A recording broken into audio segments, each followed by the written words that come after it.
Tonight at the dinner table, we have Sean Headley, CEO and founder of Each One Teach One Mentoring Services, helping entrepreneurs start and operate their nonprofit like a pro. Joanne Briere, CEO and founder of Trendy Tripping, a collaborative platform dedicated to connecting and building communities, co-working, co-retailing, and hyper-local marketing. And this week's co-host, Laura Jean-Jacques. And now, live from the Honest Illusion studio in Brooklyn, here's your host, Nick Smith. Hello and welcome to another exciting episode of The Dinner Table. I am your host, Nicholas Smith, and today I have a special co-host joining me, Laura. Hello, Laura. Hi. Welcome to The Dinner Table. And along with Laura, we have to my left here, Sean Headley and Joanne Briere from Trendy Tripping. Join us to have dinner and have an exciting conversation this evening about entrepreneurship and women. So we're excited to have this conversation. First of all, ladies, before we get into the conversation, I am kind of hungry. So I think we should probably get straight to the point. Get straight to the point, because first of all, let me have this drink first. Wait, what do you eat? Thai food? We are eating Thai. I got shrimp. Do you like shrimp, Joanne? Yeah. You got shrimp. So I'm going to have, this is shrimp fried rice. Oh, nice. Love it. Yeah, you want some shrimp fried rice? Yes. Here we go. Would you like noodles? A little, yes. Here we go. So, pass it around. Yes, Laura may need Needs to this have it this actually. way. Perfect. And that's what is that, pad thai? Yeah, I think Oh, nice. So, you want some? I got you, girl. Here you go. Have some pad thai and some pad thai. Okay, so while we have dinner, so Sean, you recently written a book called, actually here is a book, The Start is What Stopped Most of Us. This is Sean's book, written by Sean Headley. I said your name right? Yes. Okay, good. So 7 steps to starting your nonprofit organization. So let's dive into this book. What make you wanted to write this book? What should we know most importantly about this book? Just highlights. The most important part of the book is really what the title is. The start is what stops most people. So I created a book to help people who want to start a nonprofit get started. So the book is actually a workbook. Okay. Is it like a step-by-step manual almost? Pretty much. Okay. So the book is a workbook, and I give the 7 steps that individuals might need to, well, not might need, they need it to start their nonprofit organization. So when they come to me, because I also coach them and I do all of their paperwork, I do my clients' paperwork as well. So by the time they get to me and they've read the book, they would have determined if a nonprofit is for them or it's too much and they don't want to do it. I mean, I would think before you want to start a nonprofit, I guess so basically, you can start doing your research from here. You could say, okay, maybe I should do a nonprofit, or versus an LLC or a corp, S corp, whatever it is. So this would most likely. So why would someone want to start a nonprofit organization to begin with? What's the difference between a nonprofit versus an LLC or one of the regular corporations? So pretty much, if you have a cause, so to say, like if you're into like, if you think kids should have toys for Christmas, or if you think, you're in the fight for breast cancer and stuff like that, those are causes which more than likely turns into nonprofit if you want to solidify it as a business. Oh, okay, understood. So most of it is, if you have a cause, then it's a nonprofit. Okay, and for a nonprofit organization, do you find that it's something that someone would it has to stem out of a passion, I'm assuming. Right. You can't just wake up and say I want to have a business, I'll make it be a nonprofit. Right. A lot of small businesses now are actually LLCs. Actually, I mean, Joanne, you have an LLC, which is Trendy Tripping. You talked about having a passion and a cause as to why you coach people into becoming nonprofits. So what was your passion and cause to even going into coaching on how to become nonprofit owners? Yeah, because you just same wake up and do this. Same thing with Joanne, like besides having friends that you wanted to connect because they had similar passions, which was the route to entrepreneurship, what ignited both of you guys to go, because you guys are very, very niche. So how, like, what was the push or the cause or anything like that? Well, for me, I have my own nonprofit. A Stairway to Hope is a community outreach nonprofit. Can you say that again? A Stairway to Hope. That's a community outreach nonprofit where we go out in the community and do things like feed the homeless, community baby showers, anything that has to do with, the community struggle kind of thing. So I know when I got started, it was really hard for me. It took a lot of research. It took, so someone came to me and was like, can you start my nonprofit? I know you started yours. Because I didn't go to anybody. I did it myself. So you can learn a lot of this stuff in the books along the way. Right. Yes, it's trial and error, basically. Right. Okay. So, in the book, pretty much when you read the book, then you pretty much will know what you have to do without having to. When you were doing that, when that person came to you and say, hey, help me because I see that you're successful and how you've built your nonprofit, were you tracking yourself the whole entire time in order to lay this book out, or did you kind of backtrack and say, hey? No. It's so funny, no. I just was like, all right, I'll do it as a hobby kind of thing, and all right. When did you realize this was an actual business that I could start? Yeah, so from her, she started referring me to people, and then the referral system kept going, and it was like, oh, okay. Yeah, right. So, and then because I started a nonprofit myself, I know people who want to start nonprofits don't always have a large amount of money. So that's a great point you bring up, money and financing. It's actually, for many businesses, small or large, financing is a big factor. So we'll take a quick break. In the meantime, you should get eating. Eat up. Eat up. Refill your wine. So we'll be right back after these messages.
Welcome back. These ladies are really enjoying the shrimp over here.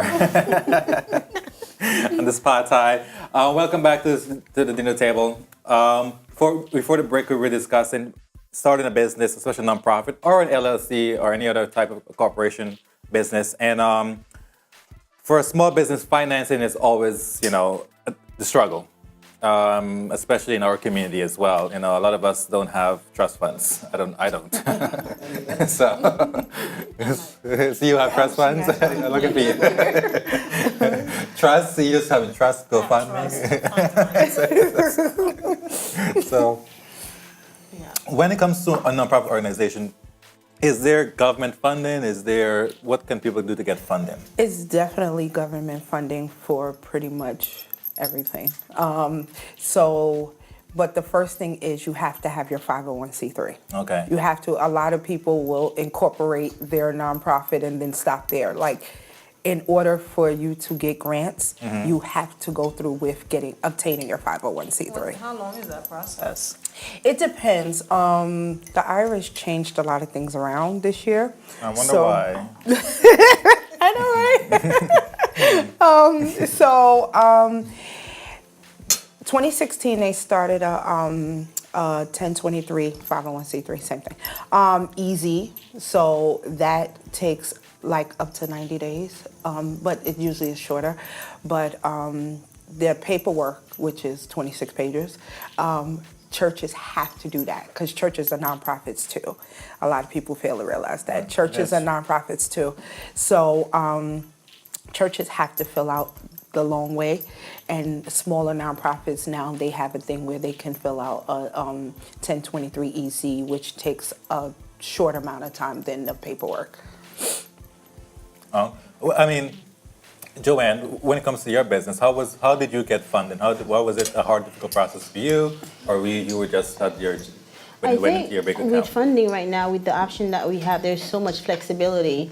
So the definition of funding can be different for a lot of people. So funding could be, I'm starting my own business where I need marketing, where I need sales, where I need accounting. I go to my network, and that's around like the community building. A lot of the times in our community and having small businesses and starting a business is that people don't support us, because people always say, oh, good, excited for you starting your business, great. But people don't realize that business needs customers. Right. And business needs people to come, people to buy, purchase, partake. And I think it's important when you are in the arena of developing a business that you make sure the people who are in your community and network supports you, right? Because that gives you the drive to keep on going, and that's how it becomes successful. Because I can't manufacture my product or sell my product and buy it back myself and be successful. That's not how it works. Also, a lot of things you do as well is also, you mentioned kind of bartering, give and take, right? So that way you can, you would basically provide some kind of promotion for them, and vice versa, where it's that you are offering them something and they get something from you in return. It doesn't necessarily have to be necessarily monetary, but I think just being able to say, you know what, here is a marketing, and here is a, it's something in exchange, right? Right. Where it's not just, how can I just shell out money? And I think that's part of being supported as well, is that you want to make sure that if it is that you start a nonprofit organization, and I have a company that I can partner with you in some shape or form. I want to partner with you because it gives both of us gives exposure. Right. A lot of the times we don't show up enough for each other, and for me, I make an effort. If I'm going to be somewhere for someone, I'm actually going to be there. Right. Unless there's some reason where I cannot be there at all, but I think because this is just in my nature, it's who I am. So I think we need to get more into that culture where we are, going to support our friends and support, our community, and say, how can I help you grow your business? How can I be of service and support? Joanne, since you are in a trendy tripping market, which is comprised of a variety of businesses. Do you find that it's a little bit easier for you to kind of build a community and get the support you need because everyone kind of comes to you for? I think right now, it depends the different level of your business. So right now, I'm in a level where I know exactly the value that I provide. I would not necessarily, people come to me. I get a lot of. What is that value actually? So the value is I give access. Okay. Access is huge. The kind of opportunity that I have, the kind of people that I have around me, where people normally have access to them, I have access. So access to professional, access to space, access to funding, access to investors, access to events, access to people, which is the most valuable thing. Yeah. People that have certain kind of skills that they offer where they'll normally give discount to those startups that would need it. So access is the most important that we all need, which is the first step to open door for all of us. Once we have that, then we could decide how we want to go about that business. And how do you given that you're part of your business model, like you say, is being able to provide access to certain people to to exposure to whatever it is that they may need. Yeah. And do you find that in return, they also give you access to their network as well, probably? It depends. You'll find some that do it, and you find some that doesn't. And sometimes the one that doesn't is not necessarily purposely. They don't know. Okay. And that's they just don't have it. yeah, they don't know that, oh, okay, well, I'm going to come. I need to purchase the Sean book. I'm just going to come to the event. I'm just going to say, hey, I'm here. You know, they don't know that the here means purchasing her book. You know, Is so that something that you feel should be talked about in the beginning? Like how some people, when they're after money, they put that's the first thing in conversation. We're here to talk about money, about this. So is that something that you think should be I think it's presented? different because some people may not have it. But then again, it's up to us to educate the crowd, to educate our audience and our consumer. It may not necessarily come in the form of a purchasing. It could be in the form of tweeting her book, sharing her book, and let somebody know about it. So it comes in different form. It's not necessarily monetary all the time. So it's up to us. What I'm figuring out is just like to educate our audience. What we're looking for, you have to say what your Is that access. something that you think should take place from the beginning? I think so. I think you should establish that commitment and you let people know what exactly that I'm looking for, what exactly is going to bring me to second quarter, third quarter, what's going to continue helping me build my business. Absolutely. And Then, that sets a tone. Sorry. yeah. What do you think is really the most difficult part of running a nonprofit organization? The biggest thing that a lot of my clients face is to get your board together. You need to have a board. You So need is to that have a a requirement commit. of Yes, organization? yes, you have to put that on your paperwork. Oh. Yeah, so getting your board together requires a commitment, but you can have, I can come to you and be like, Nick, I'm going to start a nonprofit. You want to be on my board? And because we're friends, you'll be like, yeah, sure. But then you might not even know really what a board member is supposed to do. So it's like, that's what they face. Bylaws and stuff come in. Right, all of that, yeah, all of that comes in. But like the board members is also supposed to help you, like, get funding, help you, promote your, nonprofit. Your board is supposed to be able to speak about your nonprofit just as fluently as you are. So, your board is a big part of it, and a lot of people face difficulty in that. So you would think that in the process of choosing board members, you want to choose someone like Joanne who have a lot of access, right? Right. Okay. So, Right. you just don't pick someone because they're friends or family or whatever it is. Most people Because do in the beginning because they don't know people, but there are resources out there like Board Star. There's things on the website like where people are just looking to wait to sit on boards. Like, wow. yeah, like Board Star. What is the benefit of being a board member, first of all? Well, it depends on the individual. Because, some people might be like, because board members absolutely cannot get paid. Okay. It's a free. That's not a, It's like, board members cannot get paid. It's a free job. But it's I guess if you are dedicated to the cause and the organization, Right. you are doing it in a way to just support and give It back benefits and, you, and give right. back of yourself. You have to be invested in it from a emotionally standpoint. I think. Right. You can't just say, "Oh, I'll just be a board member," Which a lot of people do, and then when you're wondering why they're not Be showing successful, up and okay. they're not, involved as much as you need them to be, because they don't know what to do. Is it like a board member one-on-one training, like part of this book? In they the tell book, you? I have 10 responsibilities. 10 responsibilities to board members. So in the book, you will have 10 different responsibilities that a board member is supposed to do within your nonprofit organization. Okay. To give people an idea of, Since you have 10 responsibilities, do you have also 10 qualities you may want to have in a board member? I teach that in my nonprofit 101 course. Oh, so you come to class for that. Okay. Yes. So you got to read the book and you have to go to class as well. Okay. Right. It's a part 2. Okay. Oh, that's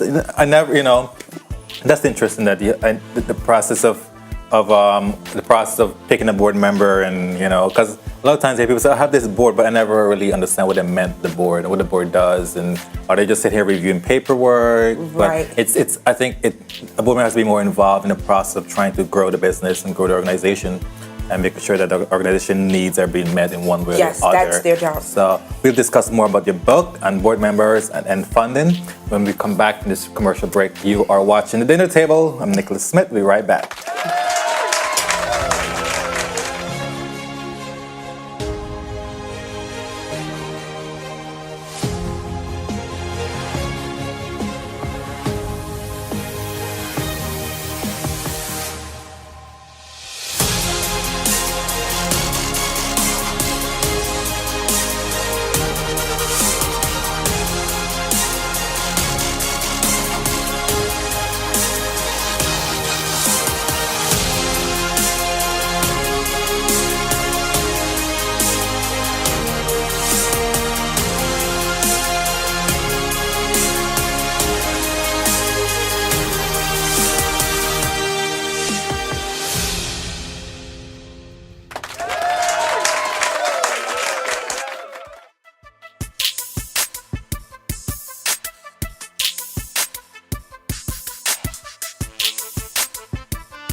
And welcome back to The Dinner Table.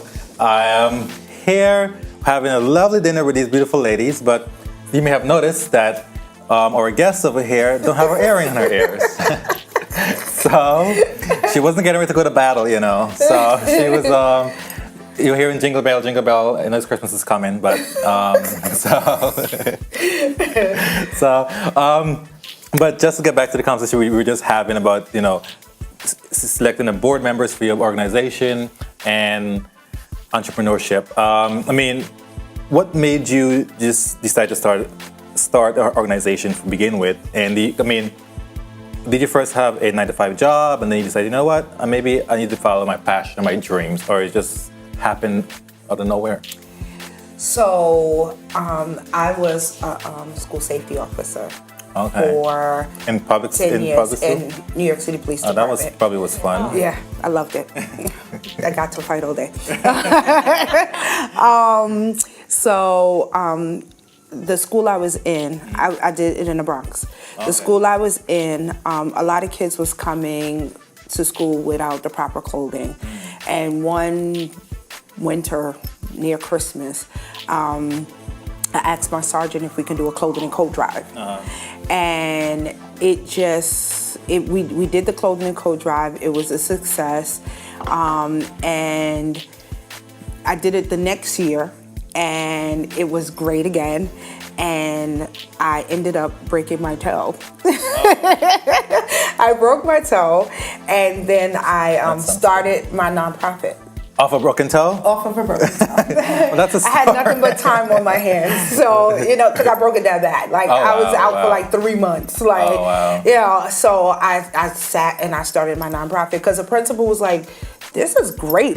This needs to be your thing. So I was like, all right. So I looked it up and I followed all the steps. I didn't have an attorney.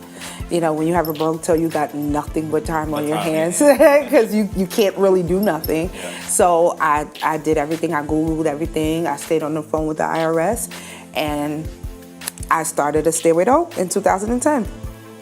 In 2013, push forward, I got sick. I had a blood clot on my lungs.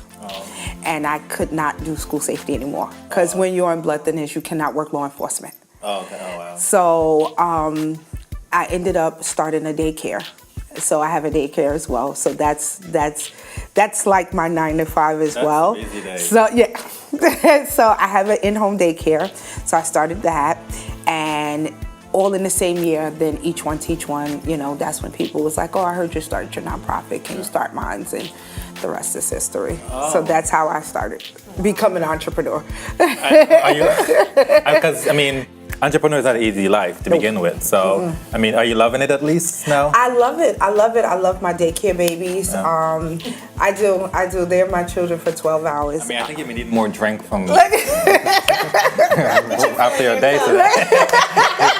So you know what, after a long week, you must be having those babies. Yeah. So I'll drink for you. I have like 5 1-year-olds. Like so I have the daycare. So I run the daycare and Each One Teach One all in a day. All in there, nice. So question. Your entrepreneurship is slightly different because it came out of you being sick, injured, and then eventually becoming sick, where you kind of took that on full time.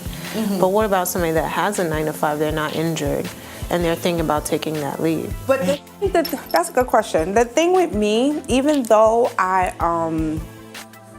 got sick, it was always something in me that really didn't want to have a 9 to 5. But you know, when you got kids and bills, it's like I'm gonna sit here. Do what you gotta do. I'm gonna sit right here, right? So, you know, although it happened that way, you know, what would I say to somebody who's not sick? I say have a plan, because you know, a daycare is a short thing. You know, everybody's. I think having a plan is very important, because you can't just leave a certain paycheck for uncertainty. Because when you go into become an entrepreneur, you're not certain you're going to make money the first year. Even any business to begin with, and you need money to invest in it to begin with also. So, I mean, it wouldn't be the wisest decision to just leave your 9 to 5 job unless it's really that horrible. To going to become an entrepreneur, you have to have a step-by-step process and a plan in place. You know, in the event that a contingency, Right, you know, you have to have a contingency. I mean, with Joanne, you mean did you have a contingency when you jump into the? What was like your strategy plan? The minute that I come out of my mother's stomach, I was an entrepreneur. I know there's nothing else that excites me. I love it. I always knew. Wow. I was always the one from the start, from as a baby, all the time connecting people, selling, marketing, creating something, you know. I always feel like we're all creator, you know, so I feel like it's more and more now showing to social media. You know, we have to create or co-create with someone. I always knew. Collaboration. I always knew. Well, I always knew. But what about going from like 9 to 5?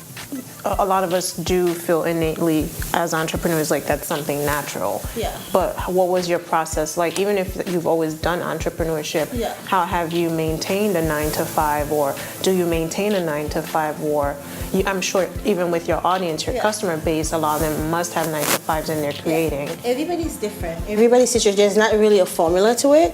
Everybody's different. So for me, I have someone that supported me financially in terms of like, you know, helping me pay the bill. So they're supporting me where we take turns. It's like, okay, you'll start your business, where I could take off the bill. So everybody's completely different. I wouldn't tell anybody there's a formula to it. So for me, it's like taking a risk. Entrepreneurs are all about risk taking. Whether you have a 9 to 5 is not guaranteed anyway. So Even a business, if you have a business, it's not. So it's just all risk taking, and it's all about like finding out where your support system is coming from, whether it's to family is going to support you the next 2-3 years.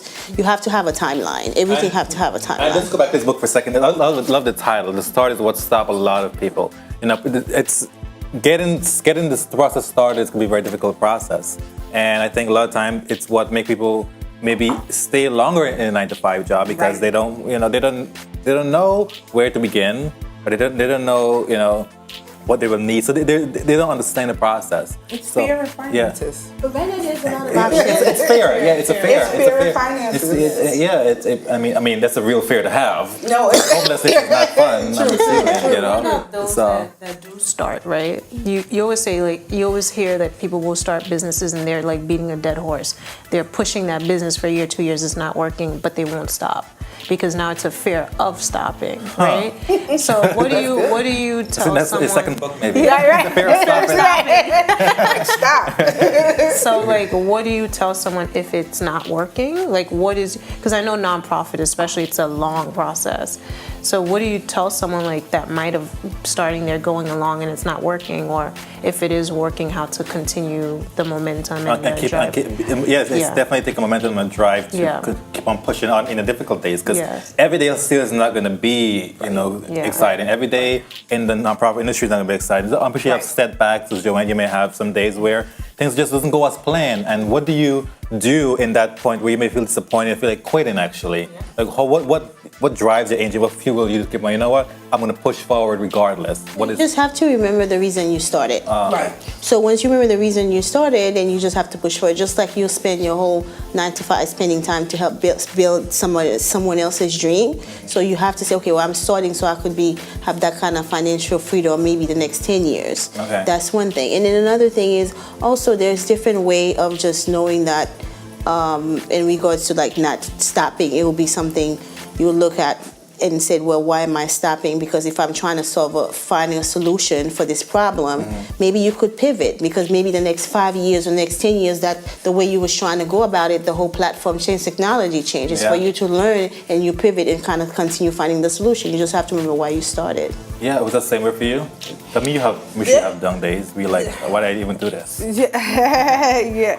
I mean, I think entrepreneurship is built on faith, like for real. Like you have to faith and just drive. Like you have to go at it every day. But if you set out to have, to be an entrepreneur and it's not working, to answer your question, if it's not working, then figure out if that's the right area that you need to go in, because every entrepreneur, everything that someone set out to do as an entrepreneur is not built to make you rich, or it's not built to pay the bills. So you have to, it goes back to having a plan. Like if you want to take on entrepreneurship full time and it pays the bills, then you need to pick something that you love. Then it won't feel like work. And you need to pick something that makes sense. That's going to... Because at the end of the day, like Joanna was saying, that's the thing that's going to, when you feel a moment of disappointment and it's like, why did I even do this? And question yourself and second guess yourself, you realize this is the reason why I even want to start this. Right. And then you can push forward and say, you know what, I'm going to keep on going because I believed in it from the first time. But I also want to make sure that when you, as an entrepreneur, you are also being realistic with yourself as well, to realize that if this is just not working, it's just not working. It's maybe you can change the formula, add things, switch things around, maybe social media, change the team, whatever it is. Some stuff just don't work. I think that there's some kind of report that I think about 80% of startups fail within the first 5 years. Mm-hmm. So that's a lot, So, and maybe you want to be in the percentage that succeed, but a lot of times you have to also be honest and say, this is just not working. Maybe it's time to try something else. There's nothing wrong with that. There's nothing wrong with trying something else. It's not. I mean, entrepreneurship is entrepreneurship. I'm sure everyone likes more than two things. You know what I'm saying? So it's like, if that's not working, then find something else you like and try to go for that. So we're risk takers, taking chances. I think I read online somewhere there was entrepreneurs are crazy ass people just following their dreams. The definition of entrepreneurship. Present. So I think it's somewhat crazy to be. I also want to talk about. You mentioned earlier about support systems. You both talked about having support systems along your entrepreneurship journey, whether that's actual people, going to classes, kind of like just developing yourself while you're developing your business. Another thing that I know is usually touched upon when I deal with a lot of entrepreneurs is entrepreneurs that are not interested in technology or not interested in using social media to advance their business. What's your take on that, on someone that says, oh no, I'm against Instagram, I'm against Facebook, I don't do the online thing. So what would you say about that? In 2018, like, it really don't make sense to, to do that. Because everything is on Facebook. Everything is on Facebook, Instagram, Twitter. Everything. It makes social media makes the world go round. It's easier. It does. It's the things that connects us digitally. I mean, it doesn't connect us on a spiritual and intellectual level, but it connects us from a level where if I need to promote my business or you need to promote your product, promote your book, you can reach a mass number without having to go and knock on the door and call everyone and say, hey, by the way, I got a book here. You want to buy? Right. And not only that, my Each One Teach One business is, I don't only have clients in New York City, but that's because I'm on social media, and I have clients in Atlanta, I have clients in Alabama. On Facebook about how quickly you get a response. Like with my nonprofit, like because I've been doing nonprofit work in the community since 2009. Basically, like I did a community baby shower last year for a lady having triplets, and I put it on social media, and kid you no lie, she only needed pack and place. Oh, I remember that. Yeah. I remember that. She only needed pack and place. By the time I was finished, she had crib, she had pack and place, she had Pampers, she had mothers with multiples came together to make sure they had a great start, and it was all from one status on my Facebook page. Wow. The power of social media. I mean, you can attest to that, Joanne. I can. You're a social media girl over here. But it's also having balance, because a lot of time I would say social media is great. It's also having those face-to-face, those offline conversations that really convert to a paycheck too. Yeah. Because those conversations matter to really know who we are, what kind of person that I want to deal. So a lot of people's kind of forgetting that. It's taking social media is very powerful, but it's also having the offline conversation and meeting face-to-face is something that I would actually advise people to do as well, at least. How do you use social media for your specific business? I just started social media. Right now, Instagram. I was a Twitter person. I was very involved in Twitter, very active in Twitter. That's my platform. But right now, you don't necessarily have to be in social media all the time. So right now, it's knowing what kind of content to put, when to put it, and then what your audience is looking for, what's valuable. So right now, I'm only posting things that, content that I find my audience will find valuable when I want to post something. It's different for everybody and for different business. But my form of communication is through emails. A lot of time I keep emails. I send monthly emails giving clients, my audience updated. And then, I take that and I rephrase the content and put it on social media. It's all depending on your audience and who you're trying to reach and which platform that they're mostly in. Yeah, because each content you post are not going to apply to everyone. No. And everyone's going to find the particular post meaningful and valuable to them. Yeah. I mean, both you are women in your own business entrepreneur journey. And before you Joanne, you mentioned about having someone that supports you. It's a little bit personal, but do you how? So My cat Fifi.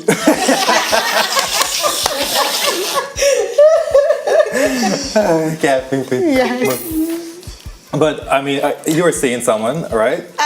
I think. Your significant other.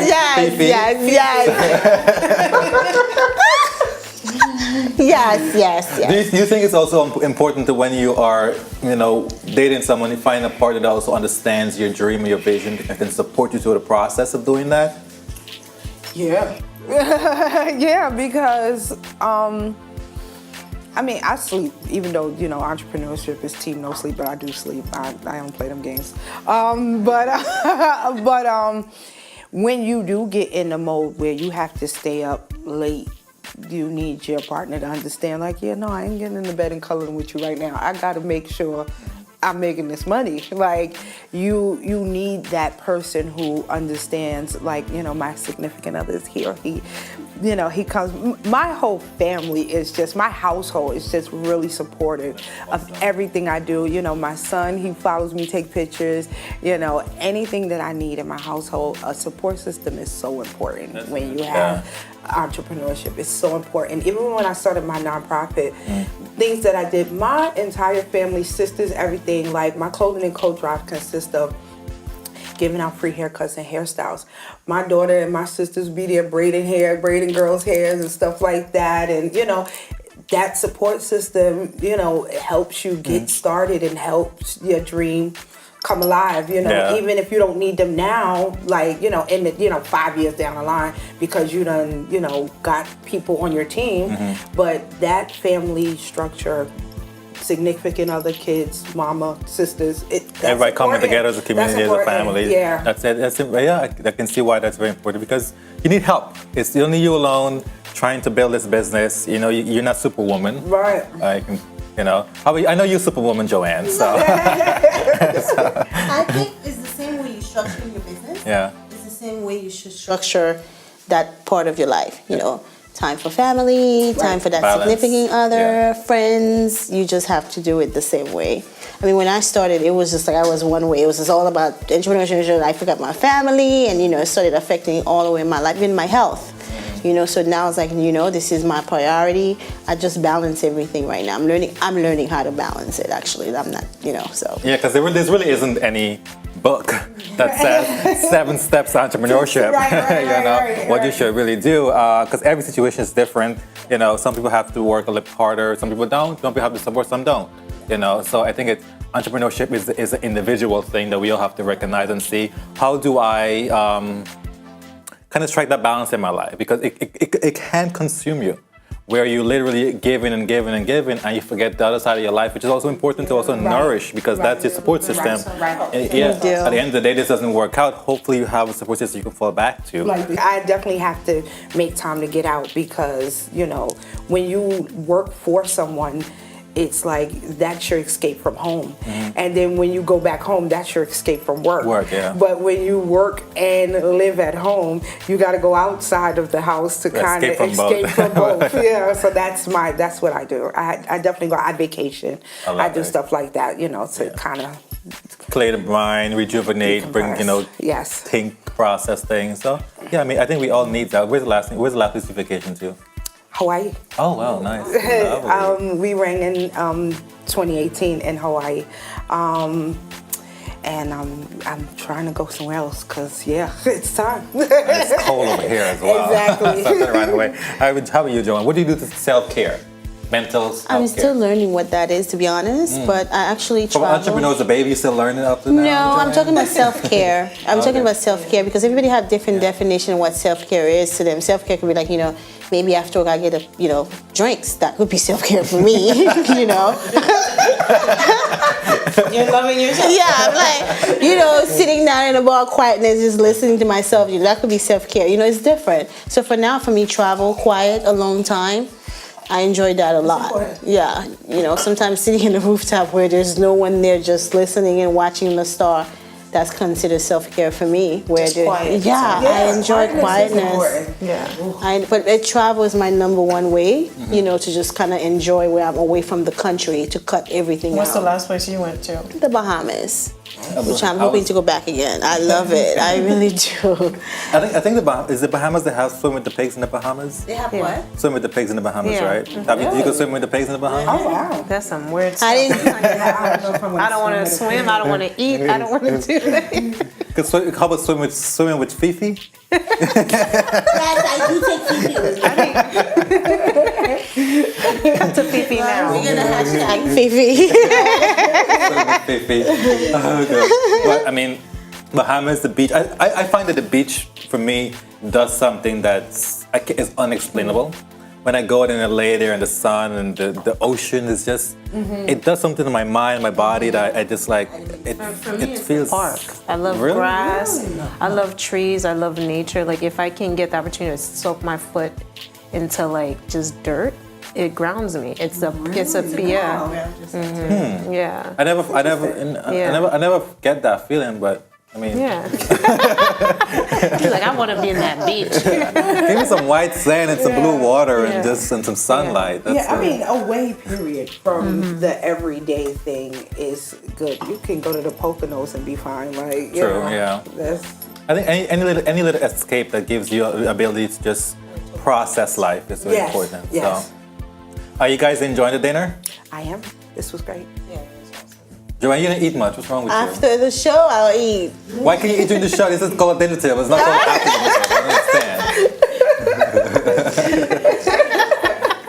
You didn't get her green M&Ms, that's why. We didn't get Have some grapes. You want some grapes, Joanne? Have some green grapes. Have some grapes. Or some, Thank you, so I can eat something on the dinner table. Thank you. how about a watermelon? You want a watermelon? You know, I'm good with the grape. Thank you. Fine. Yeah. Substitute your green There onions. we go. Are these seedless grapes? I don't like grapes with seeds.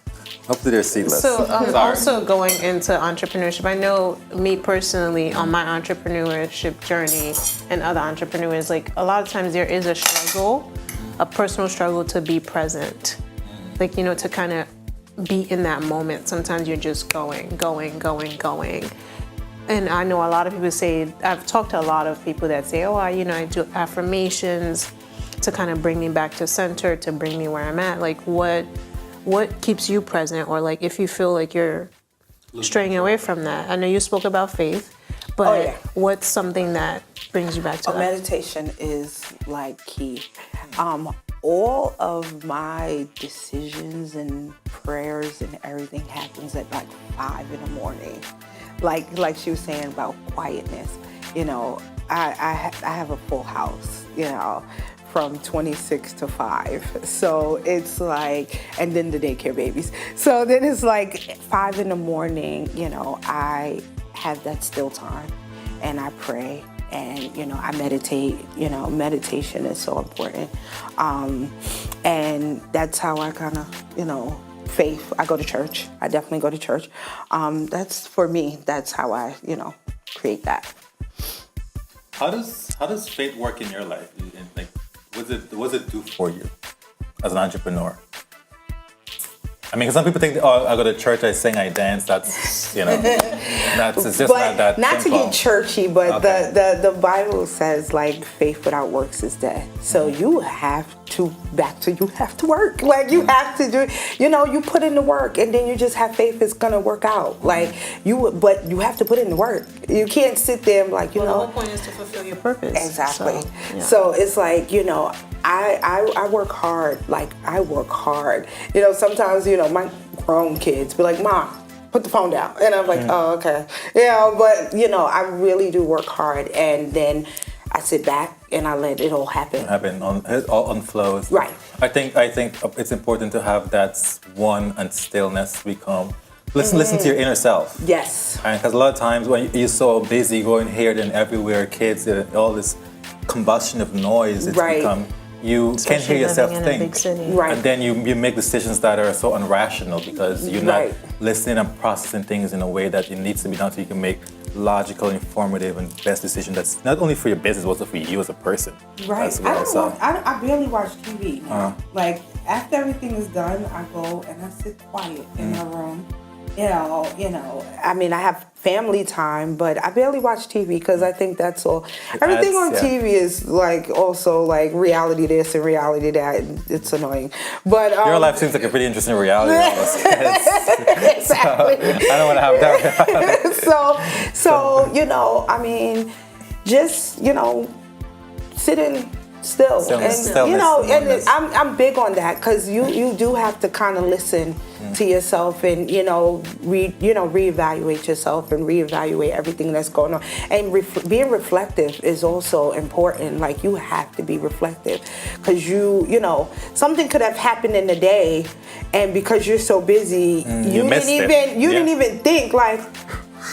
That parent was mad at me, and she might take her kid out to daycare. You know what I'm saying? You don't, you know. You miss little things. Little signs, Right. You know, you have to kind of sit back and rewind the day. I mean, you must have a lot of patience with all those kids because I don't know. I'm one of 8. Oh, okay. That explains it. I'm the second oldest of Gotcha. 8. So in my household, the party got jumping at 7:30 in the morning. Oh, wow. So it's, you know.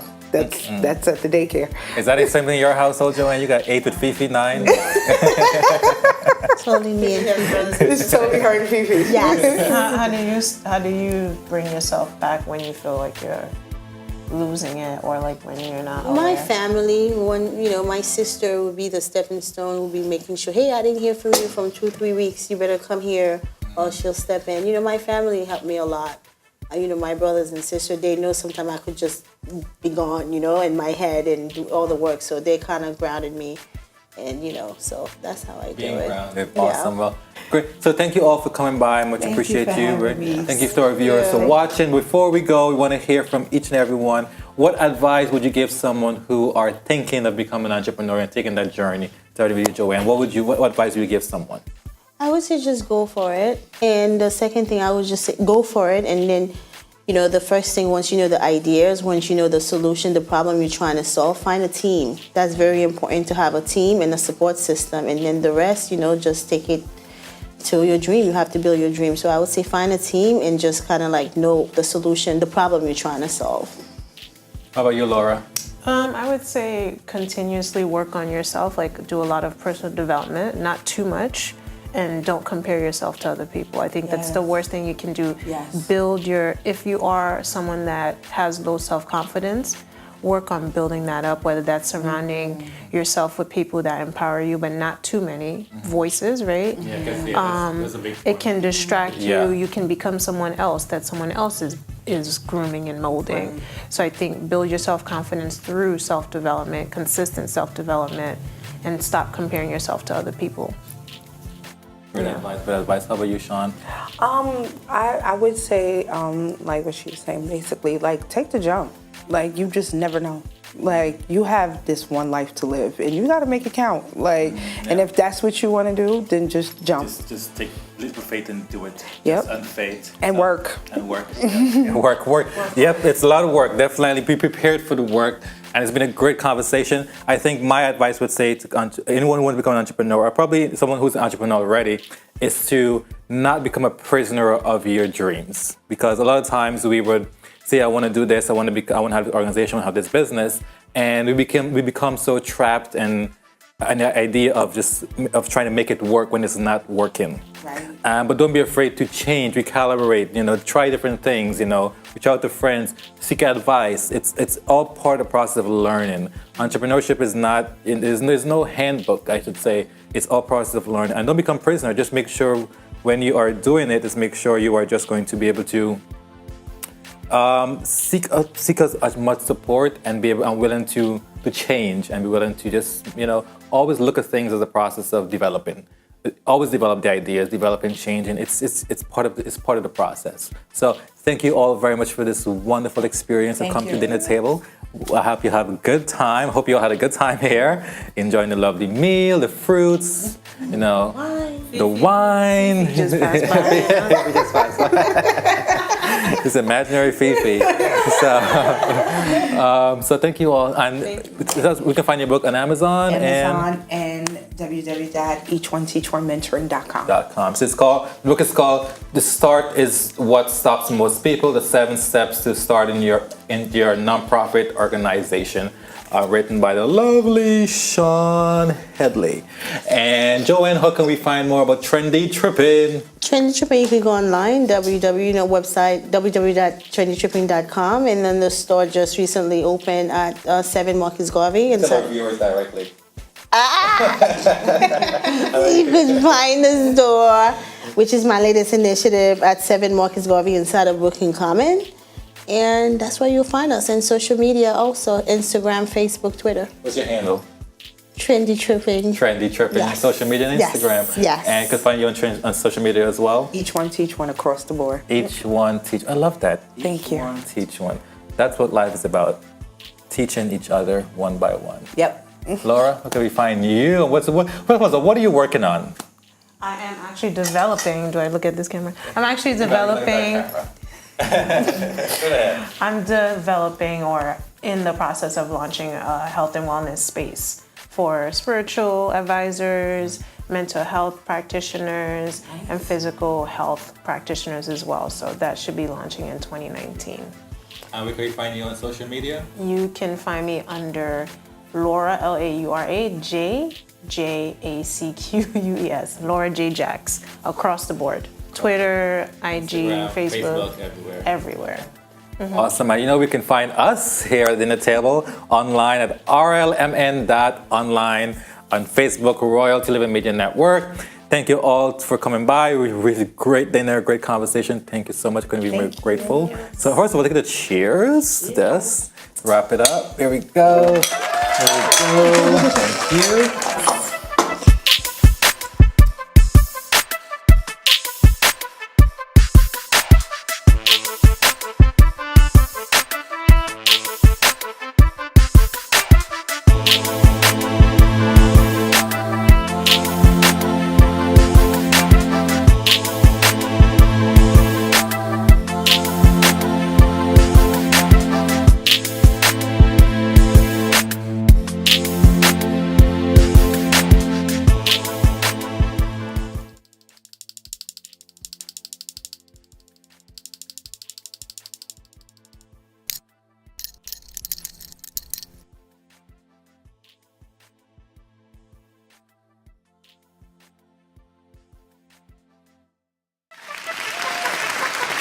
Tonight at the dinner table, we have Sean Headley, CEO and founder of Each One Teach One Mentoring Services, helping entrepreneurs start and operate their nonprofit like a pro.